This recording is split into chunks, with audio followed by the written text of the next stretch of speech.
Hello, Gary. Hello, Guy. Did you take any note of the Grammys this week? Not really. I mean, it just seemed... I mean, to be honest, not that I ever did. Why, did you? Come on, you've obviously got something you're dying to I share.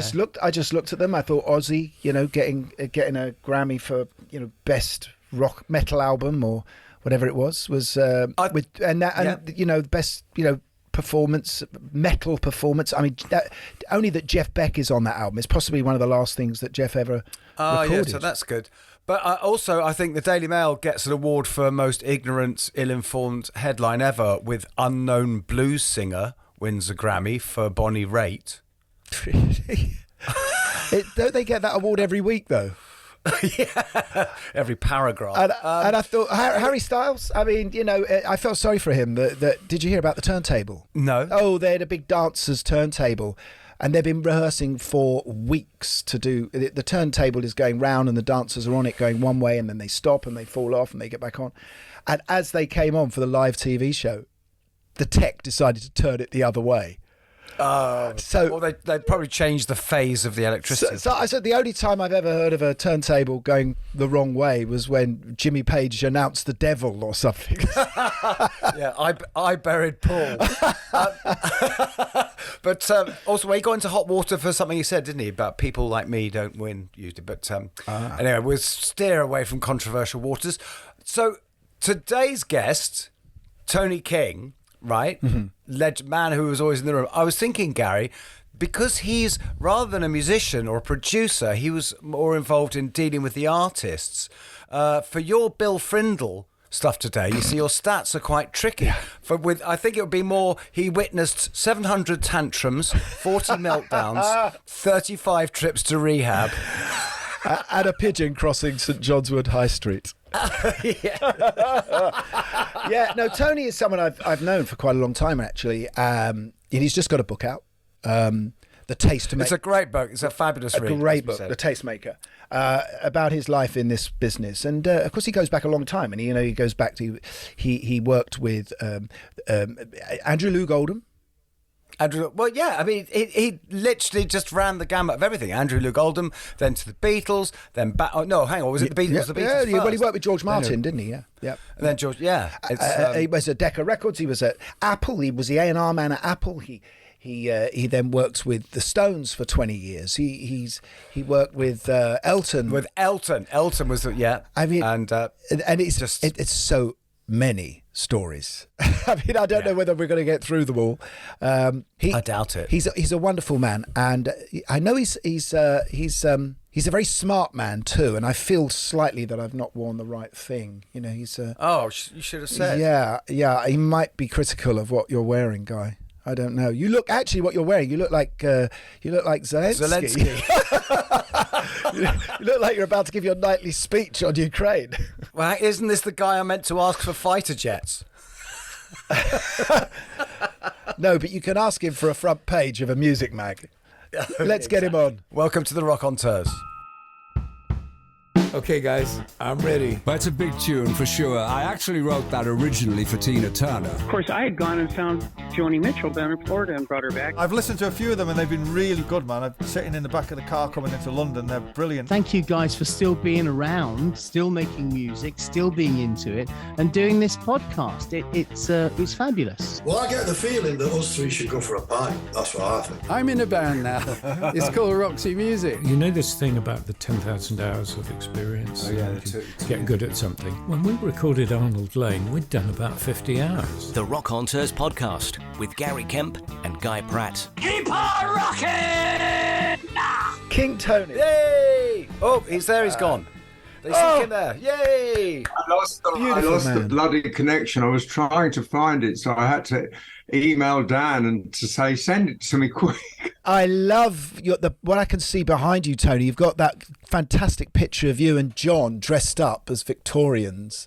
In fact, yes. This one, you mean? Yeah. Oh, that one. Oh, that's wonderful. Fantastic. You and John Lennon dressed as American sort of Victorians, I guess. Because you used to get those done at Universal Studios, didn't you? And then afterwards, wait a minute, you started me off now. You're going to have to wait for me. Also, on here is a collage that John and Yoko made for my birthday. Oh, wow. It's like all cutouts. Oh, good Lord. Happy birthday, your royal high jinx. Yeah. What is that? Oh, very good. Because Tony, I found on YouTube your Mind Games TV spot. Yes, it's all over. It's been all over YouTube for quite a long time. Fantastic. But I'm amazed they didn't do anything about editing the sound, because John is so loud laughing in the background. Guy, just describe what it is. No, I'm not. I'm going to let our listeners figure it out. It was it's from was it one night of hijinks in LA? You were impersonating the Queen and doing an advert for Mind Games. I was indeed. And your friend recorded it. Sorry, tell us, Tony. Tell us, Tony. It's your story, mate. Do you want to know the story? Yeah. Well, it goes in sequence. I was staying with Mike Hazelwood, who wrote "It Never Rains in Southern California" and "The Air That I Breathe." And we were getting stoned one night, smoking a couple of joints, and I decided to do a sort of Mind Games commercial in the Queen's voice. And we recorded it, we taped it, and we were laughing. We were just messing about, to be honest with you. So I said to Mike, "We're going to see John tomorrow." I said, let's play it to him in the car. So we did. And he roared with laughter. He thought it was hysterical. Then he calls me up at Capitol Records, where I was working out of, the next day. And he says, "Would you please do the commercial for Mind Games, dress as the Queen?" with your little message, with your little impersonation that you did. So I said, "Well, yeah, okay." Up for a laugh, and I had to go down to Western costume on Halloween of all nights, and there was this tough broad, like American broad, in charge there, and she goes, "Okay, so which one of you is the Queen?" So I had to put my hand up. It's me. It's not the first time you've done that, Tony. And then they had to fit me in a dress, and I was very fussy about the dress. They kept bringing out dresses, and I kept saying, no. Her Majesty wouldn't be seen dead in that. No. Quite right. And in the end, I got an acceptable dress. And then, of course, we had to do the commercial in Hollywood in a big studio. And Elton was in town touring. By this time, Elton was bigger than a sliced bread. And he was in town touring, and he calls me up. "What are you doing today?" Just checking in. "Oh, I'm doing a commercial dress as the Queen." "You're what?" I said, "I'm doing a commercial dress as the Queen for John Lennon." I said, "We're doing it this afternoon. Do you want to come?" So he goes, I said, "John will be there. Would you want to meet him?" And he goes, "Yeah, okay." So Elton rolls up in the afternoon, and there's John and May and Jimmy Iovine and Roy Cicala, quite an interesting cast. And Elton comes in, and I'm in a crown and full makeup, but jeans and T-shirt. I hadn't got the dress on, so I'm like half... Much like the Queen herself. Strolling around the palace grounds in your jeans and your crown, as you do when you're the Queen. Anyway, so I had to introduce them. I'd say, "John, this is Elton. Elton, this is John," and I'm in a crown and makeup and all that. And that's when they first met, that day. But that's quite funny. So if anyone ever asked John or Elton, "So where did you first meet?" Yeah. Oh, God, well, that's what Elton would say, for sure. Yeah. But if it wasn't for you then, at that moment, they wouldn't have made Whatever Gets You Through the Night, or, he wouldn't have got on stage at Madison Square Gardens. You brought Correct. them together. And then, not at that moment, because that was 1973, but 1974, when John had asked me in 1973 if I would come and work for him in America the following year. And after a lot of shenanigans with the Beatles to get everybody to sign me off to Capitol in America, they agreed. And Elton said, "Oh, I'm going to New York on the SS France. You want to come with?" So I said, "Yeah." So I sailed to New York on the SS France with Elton, who had a music room every day for 2 hours, and he wrote Captain Fantastic all the way across the Atlantic. Wow. But he didn't have a tape machine, so he had to keep all the songs in his head. When we got to New York, he had an album in his head.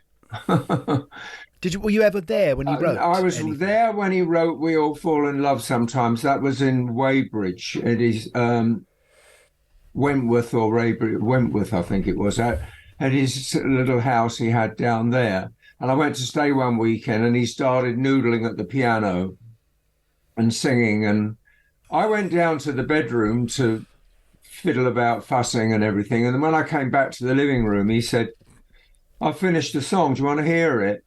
So I said, "Yeah, okay." So he plays me "We All Fall in Love Sometimes." Wow. I've got a photo of me actually lying on the sofa listening to it.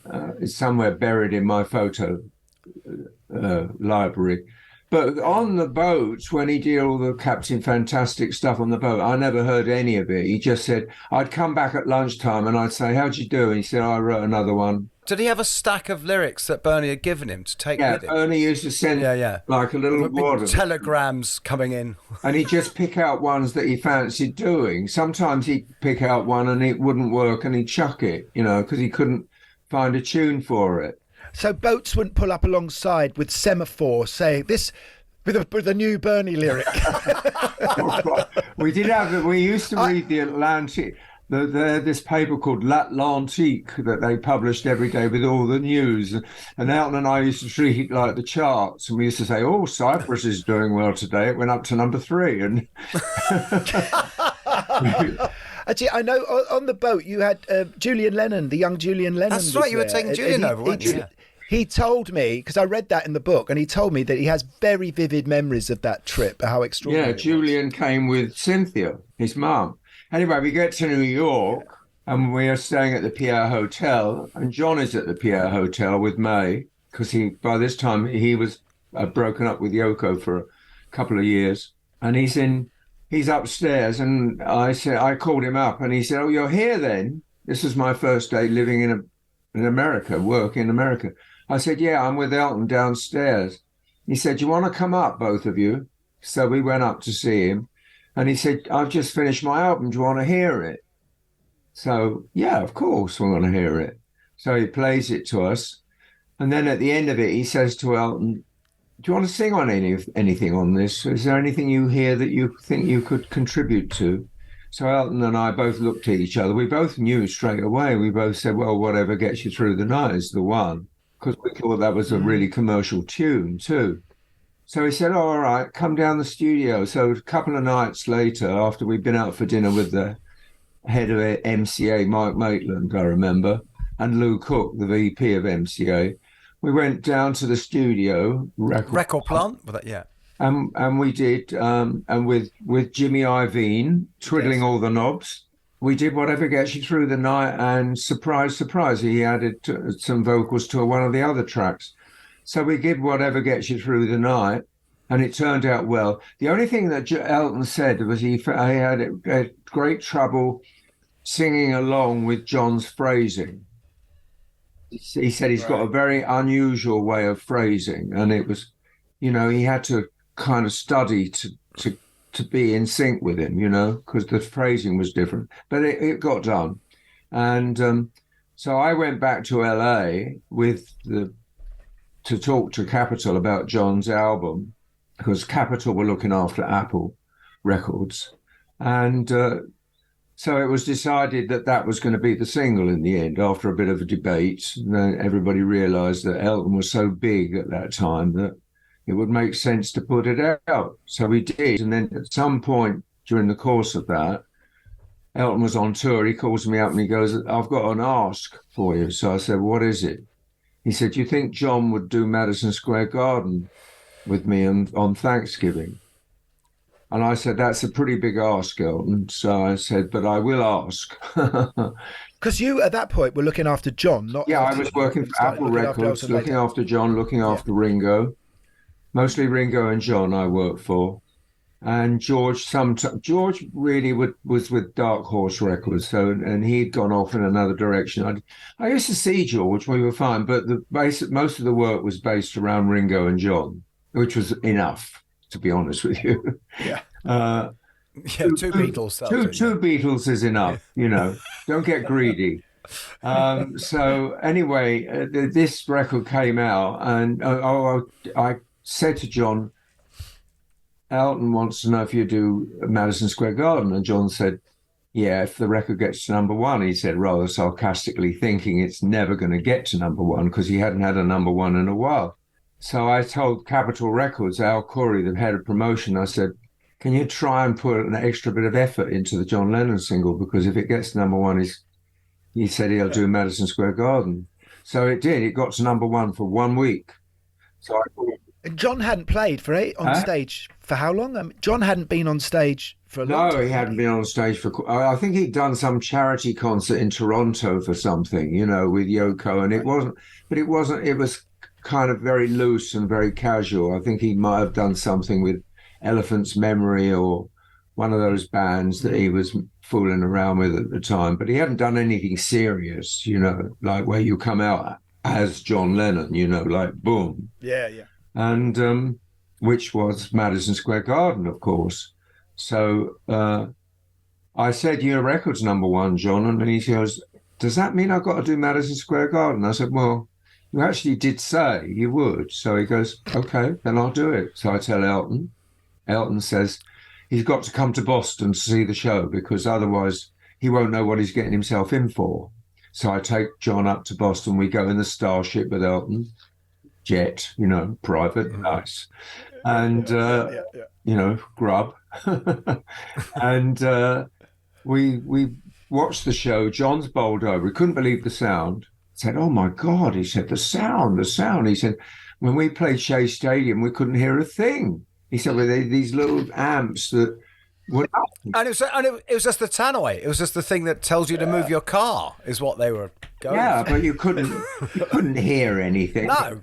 John said, we could have been singing anything and they wouldn't have known. He says, in fact, some of the songs we were just fooling around, not singing them properly because all we could hear was screams, Anyway, so he was blown away by the sound. And on the way back, Elton said to John, well, we better rehearse. So we went down to record factory, something Hit Factory, somewhere. I forget where it was. We rehearsed. I could probably look it up, but anyway, we did the rehearsal and we did Whatever Gets You Through, and then we did Lucy in the Sky, and we were just packing up. And Elton said to John, "Do you want to do another song?" He said, "Do you want to do one of your own? Do you want to do Imagine?" John said, "No, I don't want to do Imagine. Why don't we do I Saw Her Standing There? We'll do one of Paul's songs." Yeah. So Elton said, okay. And then we routine whatever, I Saw Her Standing There, which I played the other day. I played the live version to myself to listen to it. Bloody fantastic. That was amazing. Oh, my God, they were on fire. And so lovely that it's one of Paul's. But I remember, because John was so rusty. I remember Davy Johnson said, Elton's guitarist said at the time that, he had to help John get a guitar sound and everything. He'd completely forgotten sort of everything. Yeah, Davy was a great help. Yeah. And John was, he was slightly like a lamb to slaughter because he was without a support. It was just us and the band. But he knew that he had a group of great musicians with him. And Elton, of course, being very, very much in charge, behind that piano. He was very much in charge. And so the rehearsals went well. Show night, John was up chucking a little bit, nervous. And Yoko sent some gardenias, and John said, "Oh, I'm glad. That's nice. That's from Yoko. I couldn't play if she was here." Well, I knew she was there because I got her tickets. You must have been nervous about that. You did, bringing her into the auditorium because they'd separated at that point. Yeah, but Yoko and I had become friends because John had insisted when I worked for him that I become friends with Yoko. He wanted me to become friends with Yoko because he described her as a great lady. He said, "She's a great lady. I want you to meet her and I want you to go and spend time with her," which I did. And I got on great with her. We had she was much different to what I expected. I was expecting this imperious, tough woman. And instead she was this slightly fragile bird, There's a funny story, isn't there, in your book when you're staying at the house and you do some washing up? Well, I was actually I was staying next door at Peter Brown's, who used to, and I used to go there as my office, and I I was walking down the corridor and there was this glass on a pillar. And I thought, oh, someone's left that there. I'll wash it up. So I took it into the kitchen and I was washing it up. And Yoko came in with John. And John was like behind Yoko laughing. She goes, Tony, where, you know that glass on the pillar? Where is it? So I said, oh, I'm just washing it up. She goes, actually, it's my artwork. I said, I'm awfully sorry. It's just won the Turner Prize. So we just stuck it back on the pillar. It was fine. Huh? But there's also the one of art directing the fridge. Yes. Well, that was... She said one day I came in, because by this time Yoko, when I was working for them, Yoko had got pregnant with Sean. Oh, but sorry to go back, but just to follow, didn't that happen the night of Madison Square Gardens? Well... I think Sean has said it didn't actually happen then, but the fire was lit then, right? Relit, but it didn't take place for another couple of months. But when they saw each other backstage, because as I said earlier, he didn't know she was there, and then she came back and he said, "Oh, you were here," and she said, "Yeah," and so they sat, and there's a wonderful photo of him looking at her, and you can only see the back of his head, and you can see this look on her face, and you can see it in the photo. You think, yeah, definitely there was some spark that was lit. And by the way, I didn't back to the fridge. Finish the show, but it was a fantastic show, incredible. 5-minute ovation, the whole thing. It was totally brilliant. Hopping to the refrigerator now. Yes, sorry. Yes, that's all right. I'm quite happy to jump around so long as you think you can make a program out of it and stick it together. I'm happy. Just send me off. I go off piste anyway quite frequently, so get used to it. Guy's gone off piste quite a few times, but no more. We know that, darling. Not for a long time. By the way, you're looking good, Gary. Oh, thank you, Tony. So are you. Oh, thank you for lying. No, I'm so in love with the book. I think the book is absolutely. Guy and I both love the book. Do you like it? Yeah, devoured it, mate. We really do, and because I think you just touch on so many different things. I mean, we'll talk about it in a minute, but I mean, also going into the awful beginning of the AIDS epidemic in New York. The way you paint that is extraordinary. But I'm going to remain on the fridge. Also, just want to say, the greatest PR in the world chooses our podcast. We must be doing something right. Yeah, of course. Well, I know you very well, and I don't know your other young man, but I see him a lot on Facebook in various guises. Don't you play with different people? I play with anyone. I'm a type. Yeah, but I'm often seeing you playing with this one, that one, and the other one, isn't it? Well, there's a fair few. Well, I play with Gary now. We're in a band together. But don't you play with Roxy sometimes? I used to play Roxy music. I've worked with Brian on and off for about 40 years, and then David Gilmour, and I used to work with Pink Floyd. Yes, exactly. I've worked with Madonna and all sorts. You see Roger Waters today? No, I can't say I noticed. It's on the cover of Daily Mail. No, really? No, I don't know. No, I missed all that. No. I don't know how much we're allowed to talk about it. Country. Yeah, don't start that. It's all very involved for me because my son is actually Rick Wright from Pink Floyd's grandson, so it's all very close to home for me. It's too close to home. Yeah, let's go back to the fridge. Back to the fridge. We play with each other with Nick Mason. Yeah. We're in both in Nick Mason's solo project, which we've been doing since 2018. Right. Okay. We're never going to get to the fridge. It's never going to happen, is it? We are going to get to the fridge. I'm determined.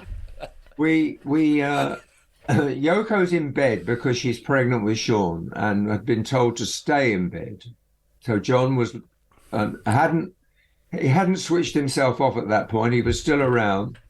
He hadn't become the house husband, but he did eventually once Sean was born. But before Sean was born, Yoko was in bed, and all the food was ordered in, everything. She had a wheelchair next to the bed down, so she could go down to the kitchen, and someone would push her down to the kitchen. And she says one day, "I've got a refrigerator arriving. Can you? Would you mind making sure that they get it to the kitchen without damaging anything, like the bandaged armchair or the glass on the pillar or whatever?" Yeah. And so anyway, these guys from New Jersey arrived with this. You know, when you go to a supermarket, you've got the fridges with the doors. Oh, yeah. You reach in to get your milk and stuff. Well, it was like that. It was one of those. So I got it installed in the kitchen. It looked great. So I went back to Yoko and I said, the fridge is installed, Yoko. She said, can I have a look? So I said, yeah, into the wheelchair, down to the kitchen. Okay, now we arrange it. So then I had to put, do you want the tomatoes here? Do you want the milk here? Do you want this here? Do you want she art directed the refrigerator, and I had to put all the different things in different until we've completed it. And I must say, it did look fabulous. But and then John came home. He'd been out somewhere. He came home and he went to go to the refrigerator, and Yoko says, "Don't go there." I said, "We've been art directing all the afternoon, John. You can't go to the refrigerator just yet. You've got to have a look at it first." And it is. And then many years later, I was telling the story at backstage at an Elton show around the Roundhouse, around the corner. And my friend said, "I wonder if she still does it." So I sent her an email. I said, "Do you still do your fridge?" And she sent me a picture of the fridge back again. Oh, that's amazing. I've got it on my phone somewhere. But I do think she's tapped into something there, because I think to an extent we all do art direct a fridge, don't we? I mean, I know I do. I think, that jar would look better up there. Well, I love arranging my fridge, I must say, and I'm a great. Well, ever since then, of course, I've been very fussy about when I open the door how it looks. And I love it when there's quite a few bits of stuff in and it looks like it's full and it looks like it's busy. I don't like it when it's empty very much, I must say. Yeah. I've decided if I ever win a Grammy, I'm going to send my fridge to pick up the award. Tony, so Heartbreak Hotel changed your life as a young man. It did. What was it like pre-rock and roll? I mean, did the world exist? Well, I was living in the world of Guy Mitchell and Rosemary Clooney and Dean Martin and Perry Como. That was pop music before. So, and I wasn't unhappy with it, but, that's what it was at the time. And I didn't think about anything else until one night I'm in the kitchen having a strip wash after the war years. That's what we did. That's what we did. I never had a bathroom in my house. We had a strip wash always. Yeah, the only room that was warm was the one that you were living in. You couldn't afford to heat them all. And then we had baby Billings and stuff. Baby Billings. Anyway, I'm having this strip wash, and this noise comes on the radio. This incredible noise of this guy's vocal and this incredible song. Something like I'd never heard before, and it got right under my skin. I thought, what is that? Who is that? And I ran over to the radio to try and tune it, because Radio Luxembourg had really dodgy tuning. Mm-hmm. You were lucky if you got a whole song, because it was always fading in and fading out. So I had to make sure that I heard as much as possible. And then they just said that was America's latest teenage sensation, Elvis Presley singing Heartbreak Hotel. I forget the name of the song. I forget the name of the artist. I go to school the next day. I'm in the bike sheds where we used to talk about Journey into Space and the good and smoke. I've heard this record on the radio last night. It's going to change my life. It's so incredible. And they all looking at me like, yeah, shut up. And anyway, I read in the Daily Mirror that week, they had a little teeny weeny article saying Elvis Presley, America's teenage sensation, got a gold record for Heartbreak Hotel. I thought, that's the name of the guy, because Elvis Presley in 1958, 56, England, Elvis, there was no Elvises. It didn't exist in England, the name Elvis. I'd never met an Elvis in my life, Yeah. It was all David or Tom or Tony or whatever. But in fact, was there any other? I don't know. Are there any other Elvises before Presley that we've ever heard of? If you actually trawl through history, there isn't one. I suppose there must be. Yeah. But anyway, once I knew who it was, I was off and running. I had to know all about him. In the end, I ended up having half a dozen or maybe 10 78s of Elvis before I had a record player. And I just had them as possessions, and I used to take them out every Saturday night and clean them and read the label. Oh, that's sweet. Gorgeous. Gorgeous. Could you imagine, though, you listen to this record and it changes your life orally. Then you see what he actually looks like, and he looks like a god.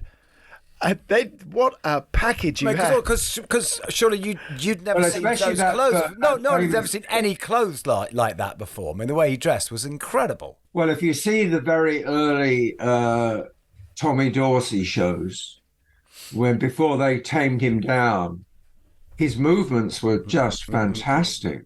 I mean, incredible, you know.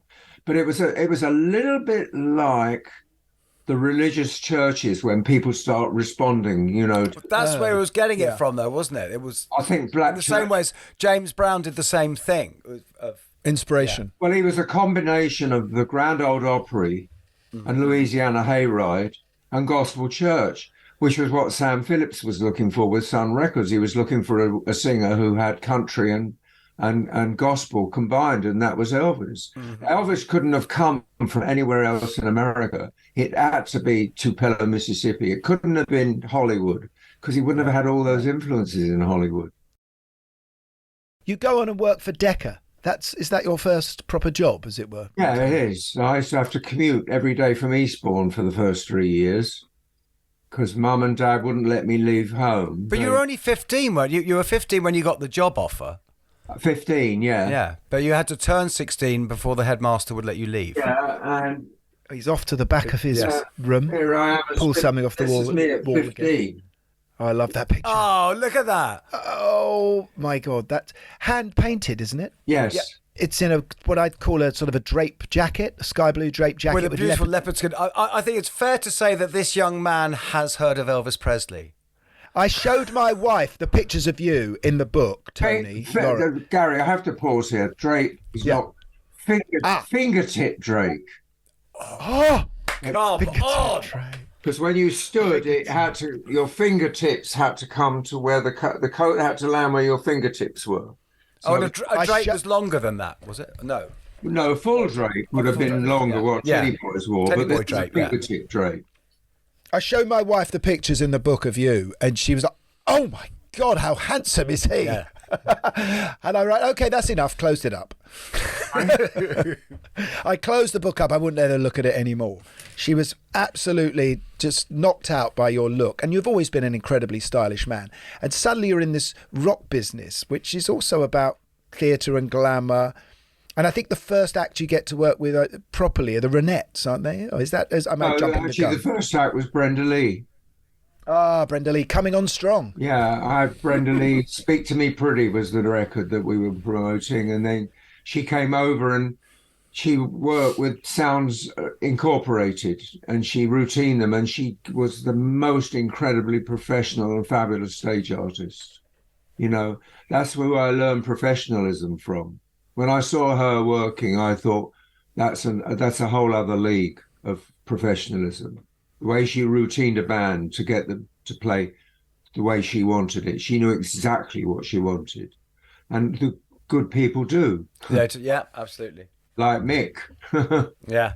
So the Ronettes, Madonna. This is how you got to meet the Beatles as well, wasn't it? Through them and Phil Spector, obviously. Well, I met the Beatles at a broadcast called Pop In with Keith Fordyce, and they were promoting Please Please Me, and we ended up in conversation in the green room, and they were great. I thought they were really fan. They weren't the Beatles at that point. They were a band from Liverpool trying to get a second hit. They had one hit with Love Me Do, which kind of mid-chart record, and then Please Please Me was their first number one. But they were incredibly, I just knew straight away, especially when I saw John. I thought, oh my God, he's so special, that one. And I just knew they were going to be big. They just had it written all over them, you know. And of course, then we had this wonderful party at Tony Hall's the night before they went off for America. You know, they had no idea how it was going to be when they got to America. And at the party was the Ronettes and Phil Spector. And Ronnie was singing along with records, and we played Heatwave by Martha and the Vandellas. And Ronnie sat singing Heatwave. And John and George were looking at her in blank amazement, you know, a real American voice and coming from a real American girl, you know. And we had this lovely sending off party, and they went off to America the next day. And I think two of the Ronettes were on the same flight, but Phil and Ronnie stayed behind. They didn't go because Phil was dating Ronnie at the time. Mm-hmm. And so George was dating one of them as well, wasn't he? George dated Estelle. Right. Yeah. Later on.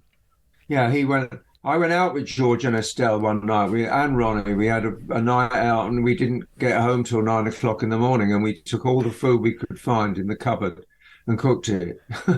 Where did you go? What's a night out with George? Well, you'd go to the Scotch of St James with Ricky, the lesbian DJ, who was fantastic. She was brilliant, Ricky. She really... Oh, honestly... Was she actually called Ricky the lesbian DJ? I think not. Well, that's how everybody was like, no, Ricky the lesbian DJ, you'd say. And she was fabulous, Ricky. And she also rolled a mean joint, so I'd always go and score off of Ricky. And she had a very hot girlfriend called Sadie. But Ricky used to play great records, so you'd stay at the Scottish St James until 4 a.m. And then there was this other club on Jermyn Street called Dolly's that would stay open late, especially if you were with a Beatle. You know, so George and Ronnie and Estelle and I came in, and George was definitely dating Estelle by this time. And we had this, we stayed on, and that's where I first heard the song Mockingbird by Charlie and Inez Fox. They played it, the DJ played it, and I said to George, what is this? And he goes, it's Mockingbird. He goes to the DJ and asked him, and he came back and he signed it and gave it to me. I think I have it. I'm not sure, but anyway, amazing. He gave me a copy of Mockingbird, and we didn't get back to the flat till 7 in the morning, I think, and then we had the famous cookout. The Beatles. You were on the plane with the Beatles. Oh, you weren't personally, but the Beatles were flying to America. And no, I wasn't. I stayed behind. I was working for Tony Hall. I was promoting records. I didn't go to America till 1972.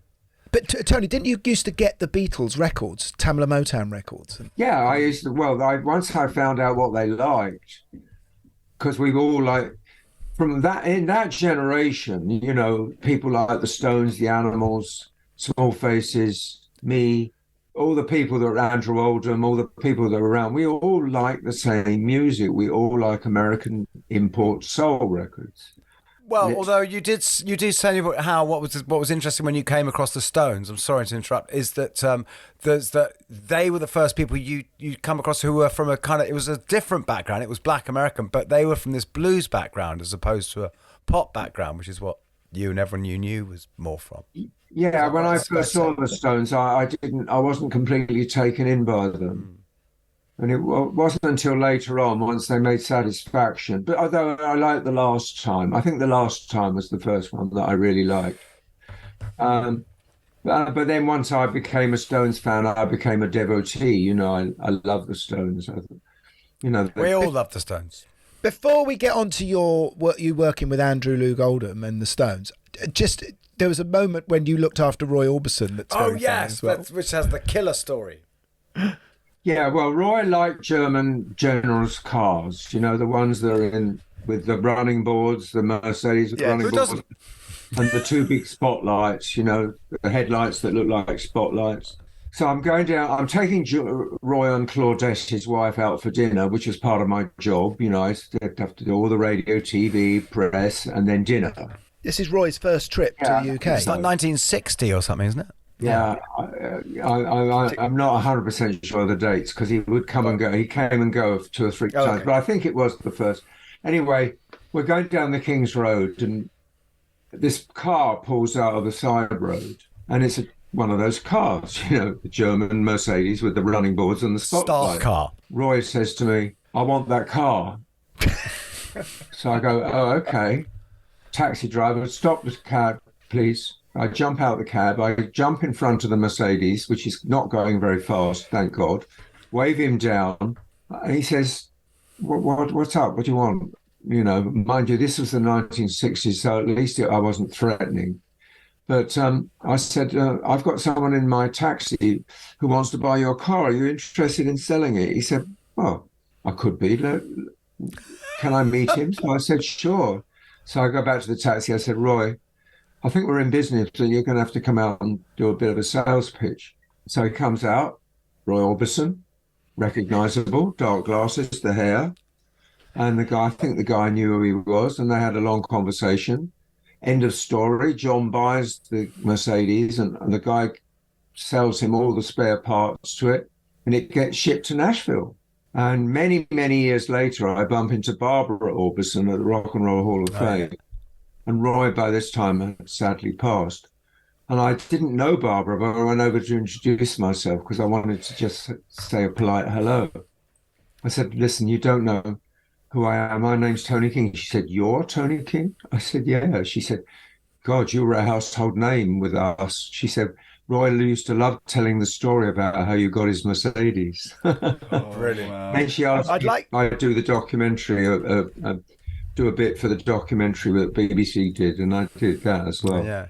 But the question... I'd like to think, imagine that just around the corner from that, Andrew Loog Oldham was walking along and the Beatles were getting out of a cab and I Want to Be Your Man was written, you know. Yeah. That this was going on in this little 1 square mile of London. But also, I think a really pressing question is, was it right-hand drive? Yes, it was. I can remember now. It was. So I had to lean in and talk to him, I think. Oh, there you go. What I love about you, Tony, is you've been the...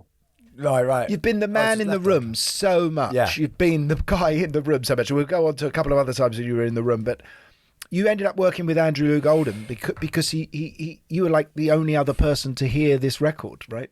Yeah. Well, we have a talk about, he wanted me to come because he wanted to set up Immediate Records, and he wanted me to know if I was interested in doing promotion and stuff with him. And he said, I've got a new Stones record we just finished in Hollywood. Do you want me to hear it? So I said, yeah, okay. And then he plays me Satisfaction. I went, oh my God. It was a Heartbreak Hotel moment. Not quite the same effect, but pretty big. And I went, oh my goodness, Andrew, that is going to be such a huge hit. And it was, of course. And everybody was, funny enough, everybody was talking about it, including John Lennon, was at the Scotch of St. James was saying, have you heard the Stones record? It's amazing. And we were all, because it didn't come out straight away. It was a few weeks later it came out. But there was a buzz around London about it. Everyone was saying, oh, you wait till you hear the Stones record. It's amazing. Of course, and then it is amazing. And it came out and became an anthem for that period. Yeah. But you've got to tell us the story of when you first met Keith Richards. In bed. In my office, but I wasn't in bed. I had an office in Ivor Court, which was still there, just above Baker Street.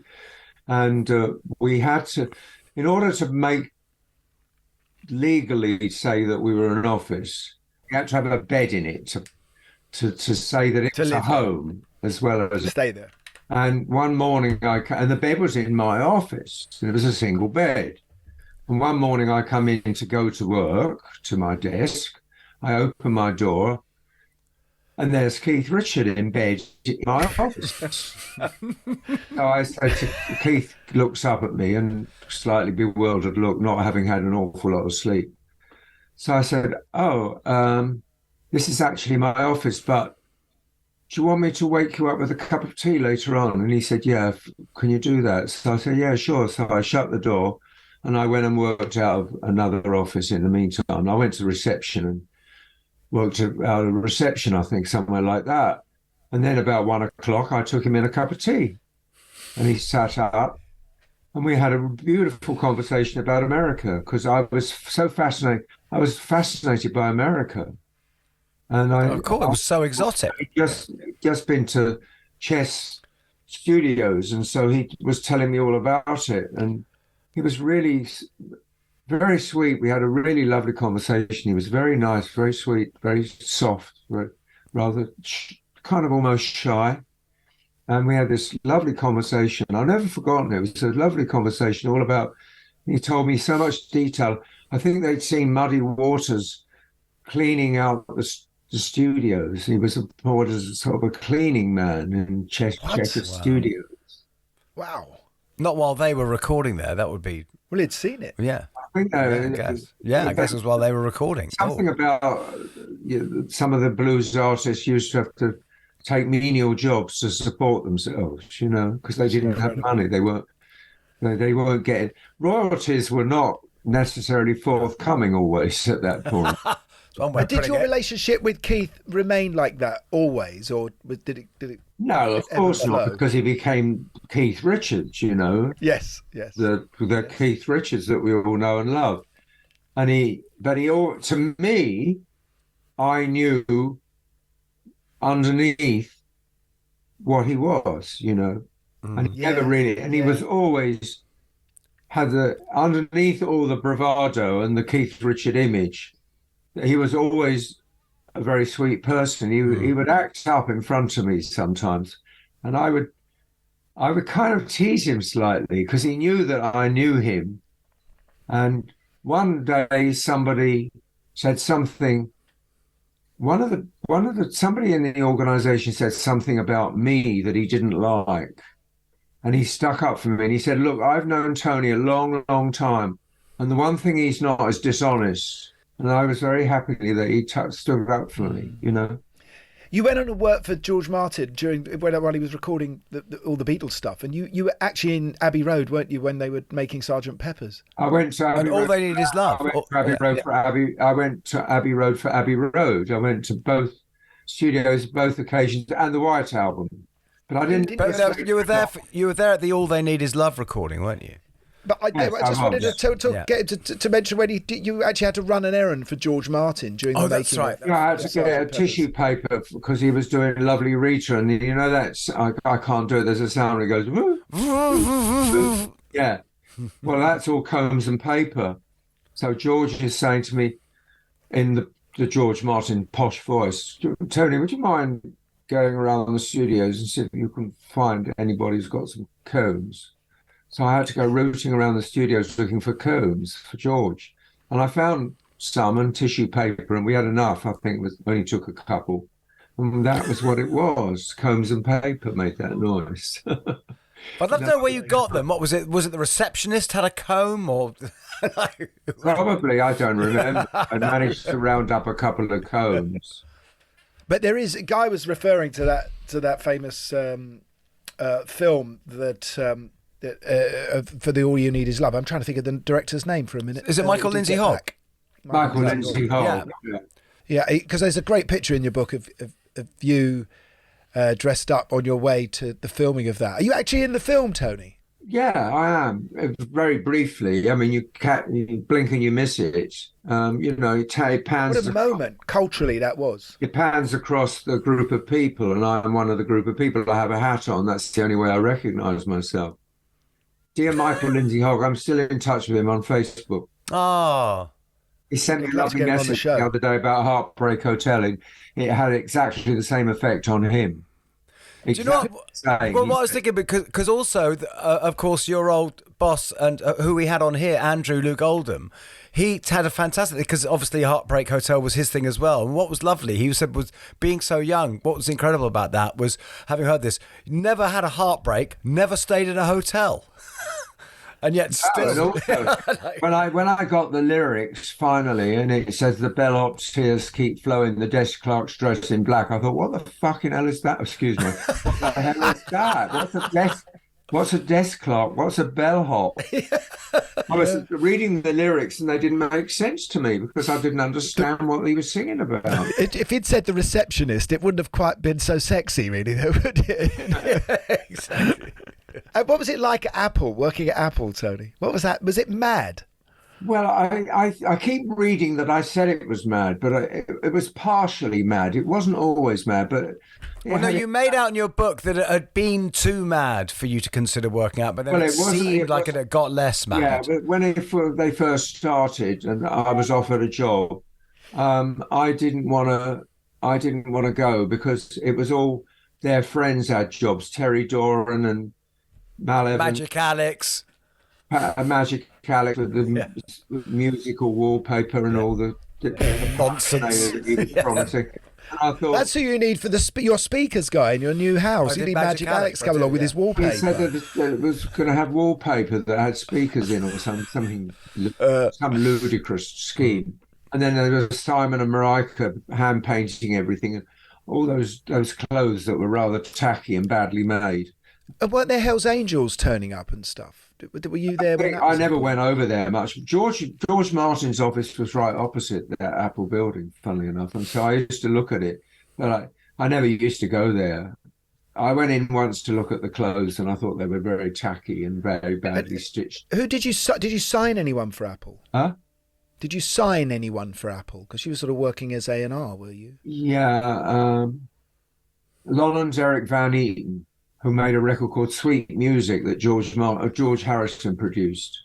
Oh, wow. Yeah, okay. And they had an album called Brother, produced by Klaus Voormann. Ah. And also George Harrison co-produced. Wow, I should know this. That's fantastic. So I did sign them, and I was working with, but I didn't sign Badfinger, but I used to work with Badfinger quite a lot as well. And but Lon and Derek were the and then I signed up a Cajun record, and I played it to Ringo and George. They loved it.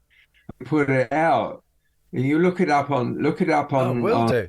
How did you find it? How did you find a Cajun record? Someone sent it to me. Okay. One of the band sent it to me, and he was 17 years old, and the oldest person in the band was about 75 or 80, because Cajun music was generational. They all played, So if you had a Cajun band, you could have a very old person playing and a very young person playing. It was just family stuff. And he sent me this record, and I loved it so much. I played it to George, and I said, "You must hear this record." And George said, "Oh my God, we have to put it out." And he played it to Ringo, and Ringo loved it, and we put it out. And I had it pressed on 78 just as a joke.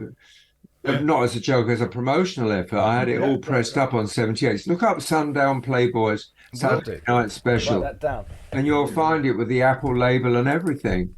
And I did I researched Cajun music, and John Peel loved the record. John Peel played it a lot, and it was a turntable hit, but it wasn't a hit.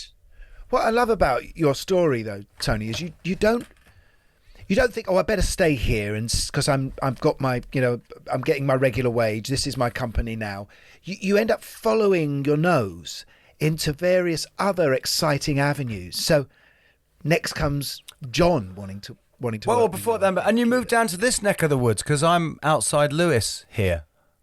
Yeah, Lewis. Right the way down Where here. are you? I'm at Alfriston. Yeah, I know Alfriston very well because I grew up around there. I grew up in Eastbourne. That's right. Yes. And so I used to go to Alfriston and what's the zoo around that player? Drusilla's. Drusilla's. That's just up the road here. Yeah. My mum and dad used to take me to Drusilla's. Drusilla's. Honestly, it sounds like a gay nightclub. Are you sure it isn't? That's a bit Drusilla's. Oh, I was just into Drusilla's, darling. But also one thing that's lovely, by the way, because in all this period, because what's really great about what happens with your relationship with Elton is that you've known him all along from before it started. Which is so lovely. Who? Elton. Yeah. Because where was he hanging out? Where did you first meet him? In Dick James Music at the reception area. He was just hanging around the Drusilla's. I went to pick up some American records that I used to get sent American records for the Air London artists to see if we could cover anything. I think we did cover Homeward Bound by Simon and Garfunkel. I think there was Roger Cook and Roger Greenaway went under the names of David and Jonathan.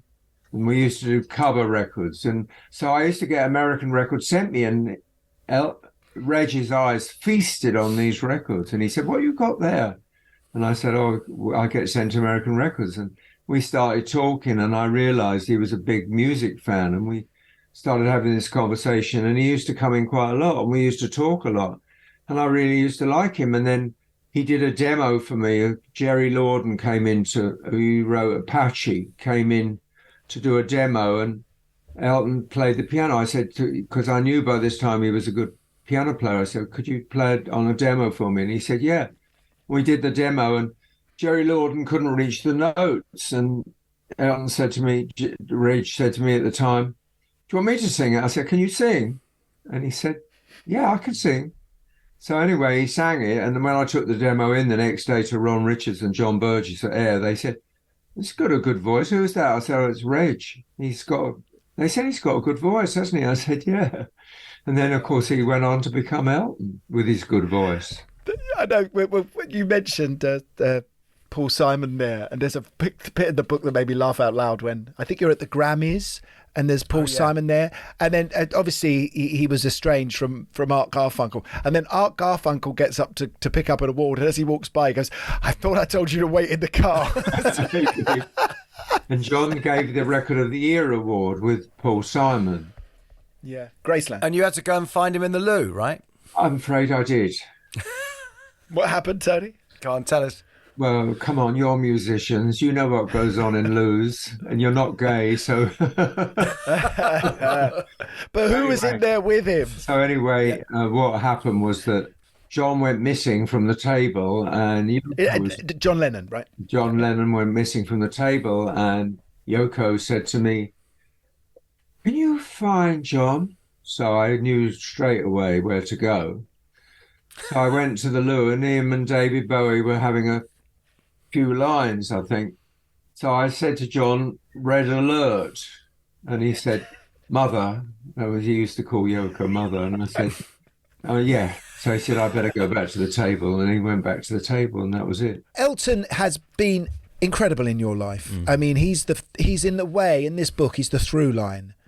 He begins and ends this, because later on, after, I mean, listen, we're already an hour in, and we can't eat up all your time. You're doing so much promotion, Tony. But you go on to work with the Stones for 20 years, and Mick Jagger as a solo artist, and then you come back to Elton, don't you? Uh-huh. And he really takes you under his wing again. For Las Vegas. Yeah, and that's probably one of the most incredible jobs you've had in your life, isn't it? Vegas, definitely. I took on a job that could have been too big for me, but I just took a deep breath and went for it, because Elton said, "Would you like to be my creative director?" And I said, "Well, what does that mean?" And he said, "I need a Las Vegas show put together." And this was in April, May. And I said, "When is it coming out?" And he said, "September." I said, "Not an awful lot of time then." So I had to work with Mark Fisher and Patrick Woodruff. Patrick Woodruff. And Mark did the stage. And then I worked with a guy called Sam Pattinson at Treatment Limited. And Treatment Limited is still big business. They've just done Adele in Las Vegas, and they did. I worked with Sam Patterson. Sam Patterson did all the videos for the Spandau reunion tour. Sam's really nice lovely. Guy. He's one of my best friends, and we became friends out of doing Las Vegas together. So I started working, and I found it surprisingly easy, because Sam knew all the technical stuff, and I knew all the emotional stuff. So I knew what emotions certain songs would bring out of Elton, like when we did Blue Eyes, and we did Images of Elizabeth Taylor. I knew the Elizabeth Taylor that I wanted. I want the Elizabeth Taylor for Suddenly Last Summer. Mm-hmm. That is Elizabeth Taylor at her peak. You know your Elizabeth Taylor, you've got to know when you use Elizabeth Taylor. You don't have something that's slightly over the edge where she's not quite as great. But in Suddenly Last Summer, when she had the swimming suit that got wet, and she looked fantastic, gorgeous. And when we did Mona Lisa's and Manhattans, we did all these wonderful images of still images like Richard Avedon style, because I knew Elton was a photo collector, and I knew that he would love to see a piece up there that was looked like Richard Avedon pictures. And the girl who did it made a wonderful documentary called Paris is Burning, which was all about drag queens. It's a fantastic movie. Oh, I'd like to see it. It's a fantastic New York, set in New York, about all the dances, the balls they used to have and everything. It's an amazing film. Anyway, she was great. And then it was just so easy. But the one song that I was very fussy about was Don't Let the Sun, because we were doing sort of expanding shafts of light going out, up and up and up. And Elton said to me, "Are you completely happy with the show?" And I said, "No, not completely." And he said, "Why?" I said, "I don't like Don't Let the Sun, and it's really important part of it's the song that kicks off the end, and it's not quite right." And he said, "What you going to do?" I said, "I'm going to fix it." So I went to Sam and I said, "Don't Let the Sun's not quite right, Sam. We have to fix it." And the next day I came in and they'd fixed it. They'd done a beautiful thing, because there's a key change in Don't Let the Sun. When it goes in the end, he goes up. Yeah. He goes up into the last part. And that is the big part of the song when he "Don't let the sun," and he goes off. And so I wanted to make sure that the visuals matched the key change, and they did. And it was beautiful and it came out great. And he always uses that song as a dedication to whoever happens to be visiting that night. And quite often I would get a dedication. The funny thing about that song is he brought the demo of it to me at Apple one day, and he played it to me and he said, "I've got my new single. Do you want to hear it?" And I said, "Yeah." And I thought it was fantastic. I said, "It's amazing." And he said, "Do you really like it?" I said, "Yeah." He said, "I don't like it." I chucked it across the studio and said, "Give it to Engelbert." I said, "Don't be dull." I said, it's a brilliant song. He said, "You think so?" So I said, "Yeah." I said, "Ringo's in upstairs." This was at Apple, and Ringo had offices, a design company upstairs. And I knew he was in that day. I said, "Do you want to go up and see Ringo and play it to him?" He goes, "Yeah." So we go up to Ringo's office and we play him "Don't Let the Sun Go Down on Me." And Ringo looked at Elton and I said, "He doesn't think he's got a hit record here." And Ringo said, "Are you joking? It's like an enormous hit, Elton. You've got to put this out." So that was it. With certified by myself and Ringo, it came out and became a huge record. I'm sorry, because I don't know how much time we got, Tony, but I did want to just also mention in the book, because I found one of the most incredible parts of your book was you working for RCA doing disco. The whole disco thing is fantastic. It's a fantastic. Yeah, because just how underground that. No, I was just saying what's so lovely is that you get brought into disco, but by that point it's got mainstream. But I love the way that you were. You clearly know your stuff on disco right from day one. Yeah, but how that kind of ends up going into what? Well, I knew the guy at Colony Records, Ronnie, who was the best salesman in New York, who knew all the disco records. And I used to buy all my records from Ronnie, but I knew I got a lot of early disco right from '72 onwards. Put it where you want it by the Crusaders. Eddie Kendricks. Yeah, You Need a Change of Mind. God, I went to Paradise Garage one night and Larry Levan, who was the DJ, slammed off all the lights, turned off the sound. So we were all standing there in the dark, and then he brought in the breakdown for Girl, You Need a Change of Mind. The place went berserk. I mean, DJs were artists. They started being artists. They knew how to program. They knew what the drug was that everybody was taking, and they knew when to pick the music to go with the drugs. And Frankie Crocker as well. Obviously, Frankie Crocker was WBLS was the radio station. Yeah. Frankie Crocker. I used to want to go out in the evening. I used to smoke a joint, and I think, I'll go out now. And I could never leave the house because Frankie Crocker kept playing great records, and I was thinking, please play something that's average so I can leave the house. When we went to America with Spandau Ballet in '83, and True had been a big hit, and Frankie had been playing True. It was why True had become such a big hit, because it was getting played on black radio. But he actually introduced us onto the stage that night when we played New York, and I'm so honoured that he was there. It was an incredible thing to have. True was such a great record. I mean, come on, what a song, and that was a sort of that crossed over everywhere, didn't it? Yes, but thank you, Tony. Thank you. To this day, I've still never gone a whole day in America without hearing it somewhere, in a lift or something. I hate him, Tony. I know. Tony. What the disco scene leads into in your book is terrifying, and the way you write about the AIDS crisis and the awfulness of your best friends dying all around you is, I think, one of the best depictions I've ever read of that period. The best chapter of the book too. Yeah, it really is. And it ends up really with you lying on a bed with Freddie Mercury, holding his hand as he fades away. Yes. And I knew. Someone said to me the other day, "Were you shocked when you saw Freddie?" And I said, "No, because I'd seen it already. Yeah. I knew what it was. I'd seen it. I'd been through it in New York in 1981.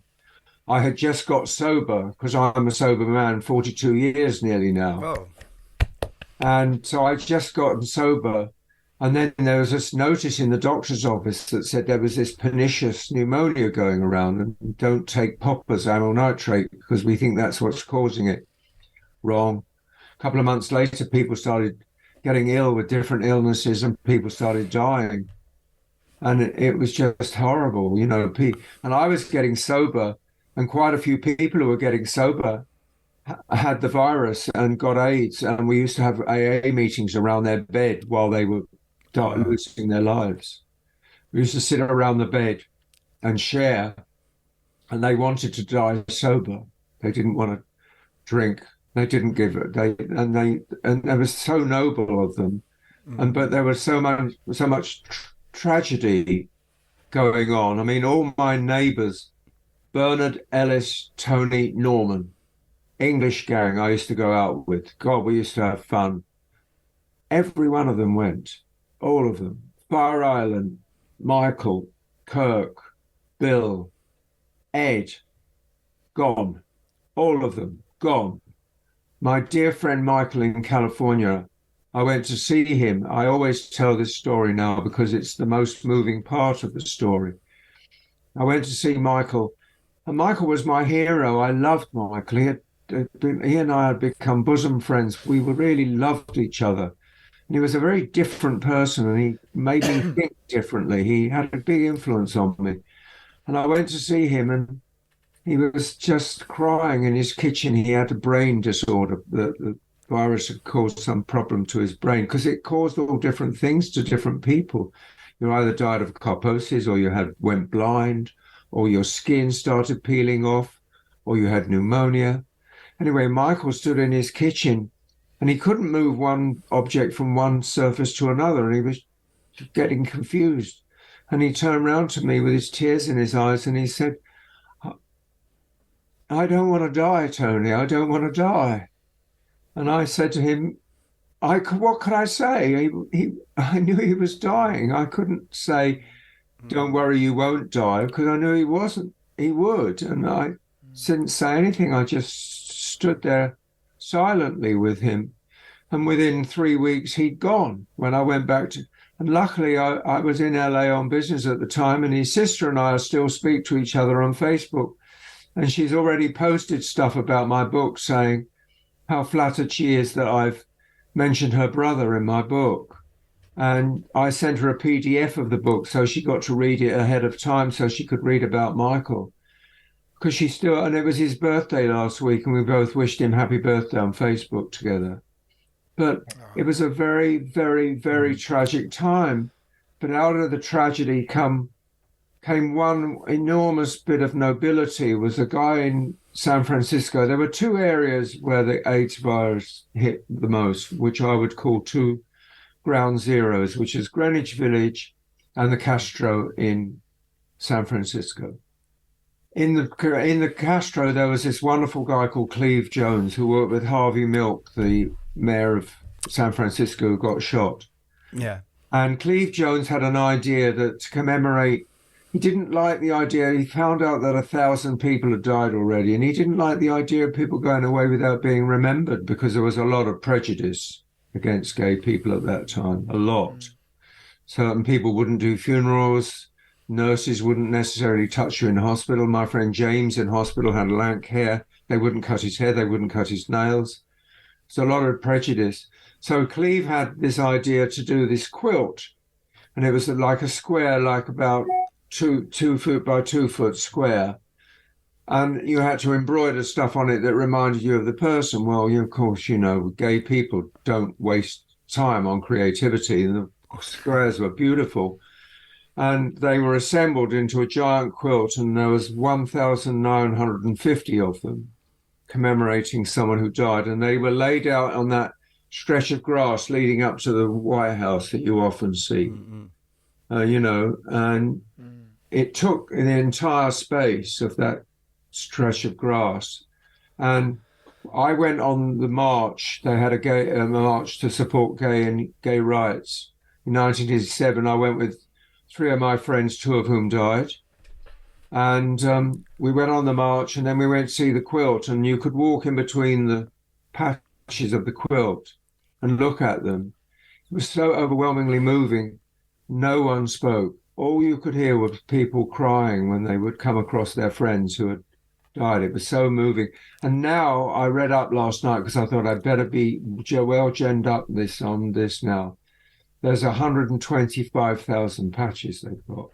Wow. I guess it's all rolled up and stored somewhere, and they occasionally bring it out and lay it on a football pitch or something like that. Something huge, because 125,000 is a lot. And that's just the people who bothered to make a quilt. But there are a lot of people, other people who just died, and they died, Anyway, it was a very, very, very heavy, sad moment. And a lot of people who didn't get the virus had what they called survivor's guilt, because they got, all their friends were going and they survived, feel that way, so if I can just add to that a personal thing I've got. I was working with Madonna in LA in 1989, and I went out with her one night, and I just said to her, how do you find living in LA? Because you strike me as such a New York person. She said, I hate it, but I can't live in New York because all my friends are dead. Yeah. I met her at a party with Jelly Bean Benitez when she just had a holiday. And my friend Judy Weinstein, who runs the New York Record Pool, had a party, and Madonna showed up with Jelly Bean, and that was her first DJ boyfriend, and she spilt some drink on the floor, and she was on her hands and knees mopping up the drink like a housewife. Good Italian mama. Huh? Like an Italian mother, yeah. And I said to Jelly Bean the next day, I said, your girlfriend's interesting. I said, is she completely together? He said, more than completely together. Oh no, was it ambitious? Didn't you ask him if she was ambitious? He said, yeah, she gets up every morning at 5 o'clock and goes swimming. And then I knew, I thought, oh, watch out for this girl, because she's got careers seriously in her sights. Tony, thank you so much for coming on the show. This book is a walk through some of the greatest moments in rock and roll history.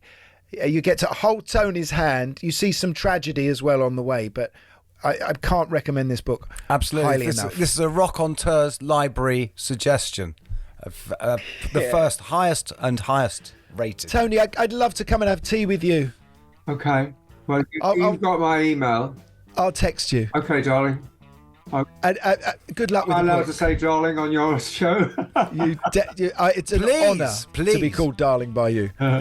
Okay, guys, this was really lovely. Thank you. I hope I didn't go off piece too much, and No, it was fabulous. It was lovely. This is all really right. nice. Bye now. Stunning. Good. Thank you. Good so luck much. with the book. Bye-bye. Lots of love. Bye, Tony. Thanks. I'm glad you like it. Oh wow, that was just so heady, isn't it? Although and then vivid. so moving at the end. Yeah. We should reiterate that yes, that book is an absolute must-read. Yeah, and there's it's interesting now, isn't there? Because there's a few people, as you go through the book now, there's a few people that have done Rockonteurs along the way. Do you know what's really annoying? Why I was feeling really left out, Gary, is that I could only listen. I only had time because I've been running around so much. I listened to the audio book, so I haven't seen the pictures. You haven't seen the pictures? I haven't seen the pictures. Oh, the pictures are fabulous. He's one of the most brilliantly dressed men I've ever seen. The white suit that he wears on the back cover, you will covet. It is very 70s, but it's right up our street. Anyway, thank you. We will be back next week. Thank you to Ben Jones, our producer, and all of you great listeners. Always, please, we read all the social media remarks that you leave, so keep doing that. Yeah, so remember, we can wound.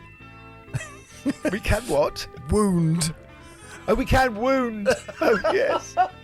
Nothing mean, probably. Yeah, exactly. Anyway, till next week, it's good night from me. And it's good night from them. Rockonteurs is produced by Gimme Sugar Productions for Warner Music Group UK.